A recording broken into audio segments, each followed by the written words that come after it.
નવા વિડીયોમાં તમારું સ્વાગત છે। અને આજે આપણે આવી ગયા છીએ બગદાણા બાપા સીતારામના મંદિરે અને અત્યારે આરતીનો સમય છે, આરતી ચાલી રહી છે। તો હું તમને બાપા સીતારામના દર્શન અને આરતીનો આપણે લાવો લઈ, તો ત્યાં સુધી તમે વિડીયોમાં બન્યા રહેજો।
મિત્રો, બગદાણાથી માંડીને છેક વિદેશની ધરતી સુધી જેમના સેવાના કાર્યો અને પરચાવની વાતો થાય છે, તેવા બગદાણા ધામના બાપા સીતારામનો ઇતિહાસ પણ કંઈક અદ્ભુત છે।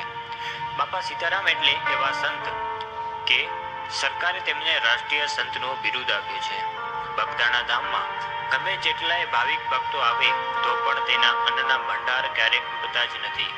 વર્ષોને વર્ષો સુધી આજે પણ બાપાના ભાવિક ભક્તોની સંખ્યા દર વર્ષે વધતી જ જાય છે। કહેવાય છે કે બાપા ઉપર માં લક્ષ્મીજીના આશીર્વાદ હતા અને તેથી જ બાપા પાસે હંમેશા રૂપિયા આવતા રહેતા। કહેવાય છે કે બગદાણા ગુરુ આશ્રમના ભોજનાલયની પ્રસાદી તરીકે શ્રદ્ધા સાથે ભોજન લેવાથી તે મોંઘી ગાંઠ દવા કરતાં પણ વધારે શક્તિ ધરાવે છે અને તેથી જ ગમે તેવી ખતરનાક બીમારી પણ ભાગી જાય છે તેવી માન્યતા રહેલી છે। મિત્રો, બજરંગદાસ બાપાના ઇતિહાસની જો વાત કરવામાં આવે તો બાપા સીતારામનો જન્મ ભાવનગર પાસે આવેલા અદેવાડા ગામમાં થયો હતો। અદેવાડા ગામમાં આવેલા ઝાંઝરિયા હનુમાનજીના મંદિરમાં થયો હતો। બાપાના જન્મ સમયનો ઇતિહાસ પણ અદ્ભુત છે। 1906ની સાલમાં અદેવાડા ગામમાં હીરદાસજી અને શિવકુંવરબા નામનો રામાનંદી પરિવાર રહેતો હતો। માતા શિવકુંવરબા જ્યારે પોતાના પિયર જતા હતા તે વખતે તેઓ બળદગાડામાં બેસીને જતા હતા, પરંતુ રસ્તામાં ઝાંઝરિયા હનુમાનજીનું મંદિર આવેલું છે। ત્યાં પહોંચતા જ તેમને પ્રસવની પીડા ઉપડી અને તેથી તેને આજુબાજુની મહિલાઓ ભેગી મળી અને માતાને મંદિરની ઝૂંપડીમાં લઈ ગયા। આ જ સમયે બરોબર આરતીનો સમય હતો અને તે વખતે નગારા અને ઝાલરોનો અવાજ સંભળાવા લાગ્યો અને બરોબર તે જ વખતે બાપા સીતારામનો જન્મ થયો। મિત્રો, બાપા સીતારામનો પરિવાર રામાનંદી હોવાથી તેમનું નામ ભક્તિરામ રાખવામાં આવ્યું હતું, પરંતુ બાપામાં નાનપણથી ભક્તિ અને રાષ્ટ્રપ્રેમ હતો। બાપામાં સેવા ભાવના ગુણો હતા, સાથે માતા પિતાના સંસ્કાર પણ હતા અને સાથે ખૂબ જ પ્રભુ ભક્તિ પણ હતી। મિત્રો, બાપા જ્યારે બાળપણમાં હતા તે વખતની એક વાત છે। બાપા જ્યારે નાના હતા ત્યારે પથારીમાં સૂતા હતા। તે વખતે તેઓ એક દિવસ મોડે સુધી સૂઈ રહ્યા હતા તો માતા પિતા તેમને જગાડવા આવ્યા તો તેના ભેગો એક નાગ સૂતો હતો અને સાથે કરડ્યા વગર ભક્તિરામનો મિત્ર હોય એવું વર્તન કરી રહ્યો હતો, જેથી તેમના માતા પિતાને આ બાળક ભગવાનનો કોઈ અવતાર હોવાનું માની લીધું હતું।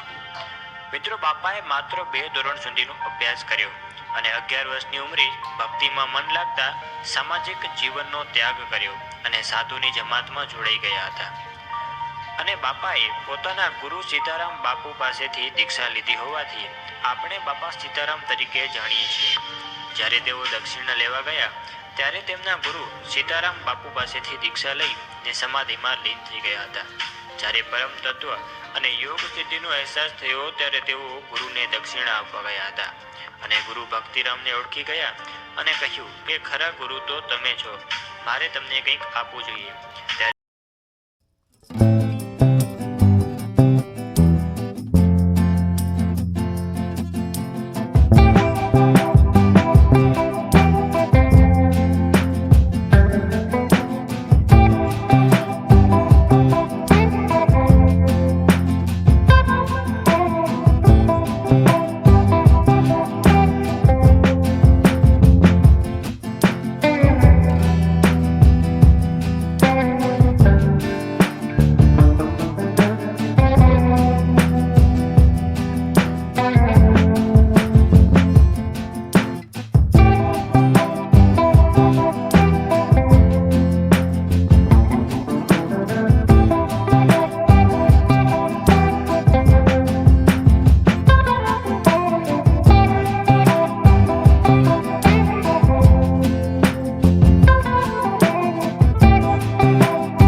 હેલો દોસ્તો, તો બધાએ બાપા સીતારામના દર્શન કરી લીધા છે.